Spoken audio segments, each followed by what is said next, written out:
شہر اللہ المحرم، جسے محرم الحرام بھی کہا جاتا ہے۔ محرم کا لفظی معنی ہے حرام کیا گیا، یعنی جس مہینے کی حرمت ہے، جس میں بہت سے ایسے کام حرام کیے گئے ہیں جن کو ایک مسلمان نہیں کرتا یا ان کا کرنا اس کے لیے حرام میں آتا ہے۔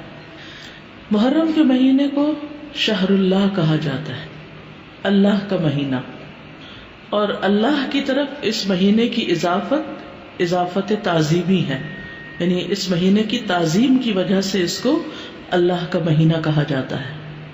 اس سے اس مہینے کی امپورٹنس کا پتہ چلتا ہے۔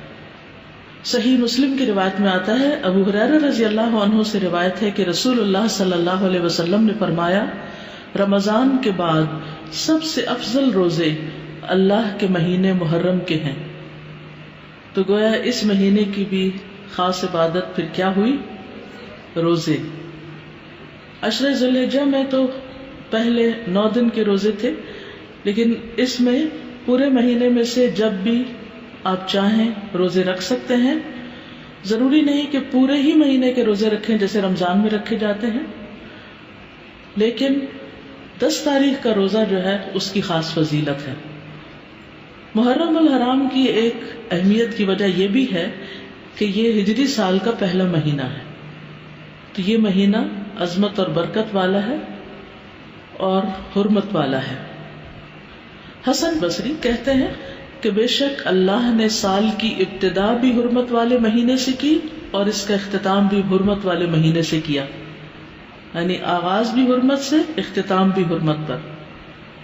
سال میں رمضان کے بعد اللہ کے ہاں محرم سے بڑھ کر عظمت والا کوئی مہینہ نہیں۔ تو اس سے کیا پتہ چلتا ہے کہ اگر کسی چیز کی ابتدا میں بھی حرمت ہے اور انتہا میں بھی، تو پھر ان دو کے بیچ میں کیا ہونا چاہیے؟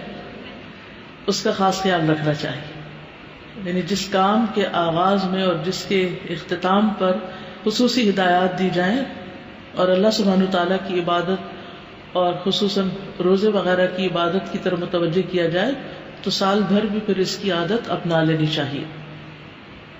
نئے سال کا آغاز جو ہے وہ دعا سے کرنا چاہیے۔ عبداللہ بن ہشام سے روایت ہے، وہ کہتے ہیں کہ جب مہینہ یا سال آتا تو رسول اللہ صلی اللہ علیہ وسلم کے صحابہ یہ دعا اس طرح سیکھتے جیسا کہ وہ قرآن سیکھتے، اللہم ادخلہ علینا بالامن والایمان والسلامت والاسلام وجوار من الشیطان ورضوان من الرحمن۔ اس کا معنی ہے، اے اللہ اس مہینے کو یا اس سال کو ہمارے اوپر امن اور ایمان، سلامتی اور اسلام کے ساتھ، شیاطین سے بچاؤ یا شیطان سے بچاؤ اور رحمان کی رضامندی کے ساتھ داخل فرما۔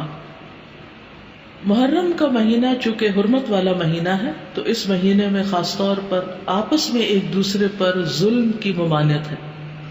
قرآن مجید میں آتا ہے، ان عدۃ الشہور عند اللہ 12 شہرا فی کتاب اللہ یوم خلق السماوات والارض منها 4 حرم ذلک الدین القیم فلا تظلموا فیہن انفسکم۔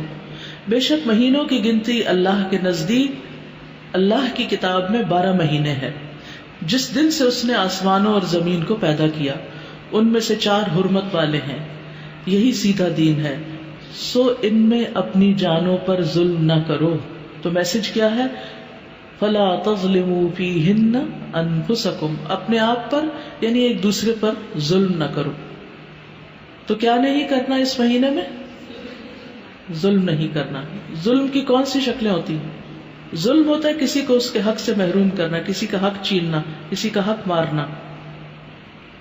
اس کا یہ مطلب نہیں کہ باقی مہینوں میں ظلم کر سکتے ہیں، اس کا مطلب یہ ہے کہ دوسرے مہینوں کی بنسبت ان حرمت والے مہینوں میں ظلم بہت بڑا گناہ اور بوجھ ہے، اگرچہ ظلم ہر حال میں بہت بڑا گناہ ہے، مگر اللہ جس کام کے گناہ کو چاہے بڑھا دے، جیسا کہ اللہ جس کام کے اجر کو چاہے بڑھا دے۔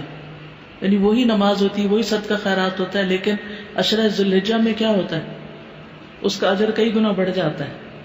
اسی طرح حرمت والے مہینوں میں ظلم کا گناہ جو ہے وہ زیادہ ہو جاتا ہے، اور یہ 4 مہینے خاص طور پر 1/3 آف دا ایئر خاص طور پر اس لیے اس کام کے لیے رکھا گیا اور اس کی شدت کا احساس دلایا گیا تاکہ لوگ اس کی پریکٹس کریں، کانشیس ہوں، اور خصوصی طور پر اس میں اپنے آپ کو ایسے گناہوں سے بچائیں تاکہ باقی سال بھی اس پر عمل کر سکیں.